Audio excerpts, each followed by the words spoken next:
शनिदेव को न्याय का देवता माना जाता है। शनिदेव को कर्मों का फल देने वाला देवता भी कहा जाता है। ऐसा कहा जाता है कि शनिदेव व्यक्ति को उसके कर्मों के अनुसार शुभ या अशुभ फल देते हैं। ज्योतिष शास्त्र के अनुसार शनि ग्रह को नवग्रहों में सबसे धीमी गति से चलने वाला ग्रह बताया गया है। शनि को 12 राशियों में घूमने में करीब 30 वर्ष का वक्त लगता है, इसलिए यह हर राशि में करीब 2.5 साल तक रहते हैं।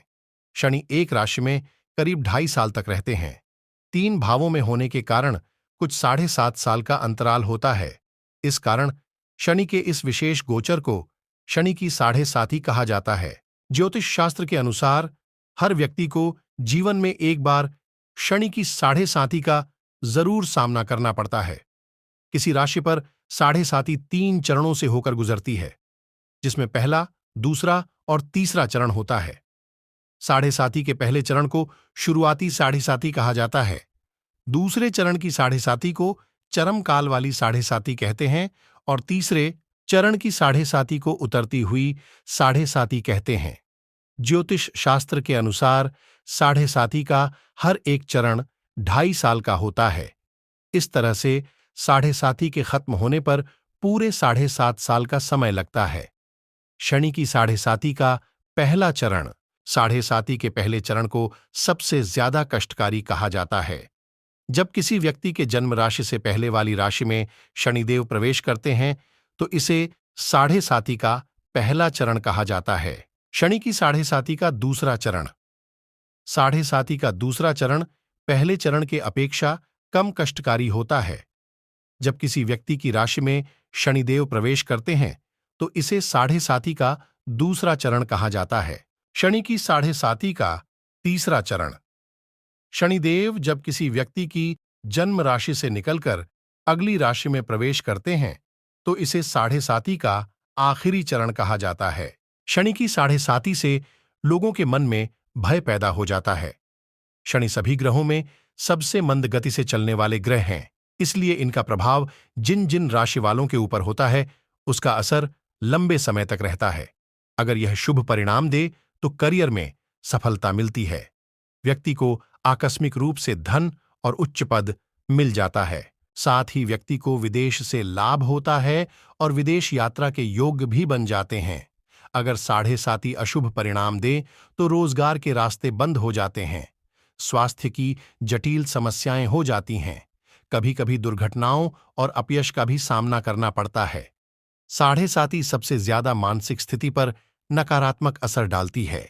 शनि की 7.5 लगने पर क्या उपाय करें?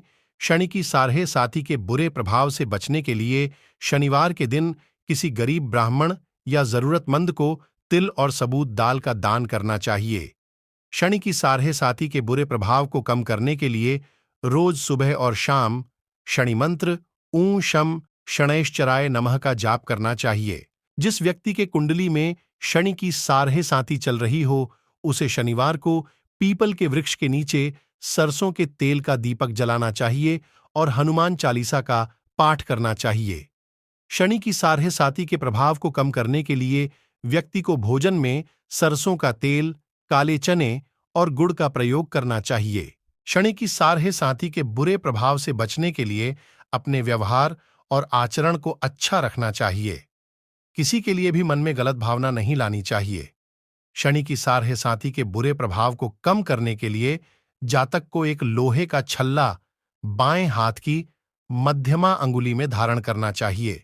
जब 7.5 का प्रकोप ज्यादा बढ़ जाए तो शनिवार को शाम के समय दशरथ कृत शनि स्तोत्र का पाठ करना चाहिए। शनि की 7.5 से मुक्ति पाने के लिए शनिवार के दिन भगवान शनिदेव की पूजा अर्चना करनी चाहिए। शनिदेव को तिल का तेल, गुड़, काला कपड़ा अर्पित करना चाहिए। नियमित रूप से शिव जी की आराधना करने से भी शनि दशा से राहत मिलती है। इसके साथ ही पीपल के पेड़ में अर्घ देने से भी शनिदेव प्रसन्न होते हैं। शनि की 7.5 लगने पर क्या न करें? शनि की 7.5 से पीड़ित व्यक्ति को शराब का सेवन नहीं करना चाहिए। शनि की 7.5 से पीड़ित व्यक्ति को शनिवार और मंगलवार के दिन काले कपड़े और चमड़े के सामान को नहीं खरीदना चाहिए। शनि की 7.5 से पीड़ित व्यक्ति को किसी भी स्त्री का अपमान नहीं करना चाहिए। शनि की साढ़े साथी के दौरान जातक को किसी से भी वाद विवाद या लड़ाई झगड़े में नहीं पड़ना चाहिए। शनि की साढ़े साथी से पीड़ित व्यक्ति को कानूनी झमेलों में नहीं फंसना चाहिए। शनि की साढ़े साथी के दौरान रात के समय अकेले यात्रा करने से भी बचना चाहिए। साढ़े साथी की दशा होने के दौरान व्यक्ति को वाहन संभालकर चलाना चाहिए। शनि की ढैया और साढ़े साथी को प्रायः अशुभ एवं हानिकारक ही माना जाता है। हालांकि विद्वान ज्योतिष शास्त्रियों के अनुसार शनि सभी व्यक्ति के लिए कष्टकारी नहीं होते हैं। शनि की दशा में बहुत से लोगों को अपेक्षा से बढ़कर लाभ, सम्मान व वैभव की प्राप्ति होती है। हालांकि कुछ लोगों को शनि की दशा में काफी परेशानी एवं कष्ट का सामना करना होता है। इस प्रकार शनि केवल कष्ट ही नहीं देते, बल्कि शुभ और लाभ भी प्रदान करते हैं। जन्म कुंडली में चंद्रमा की स्थिति का आंकलन करने के साथ ही शनि की स्थिति का आंकलन भी आवश्यक होता है।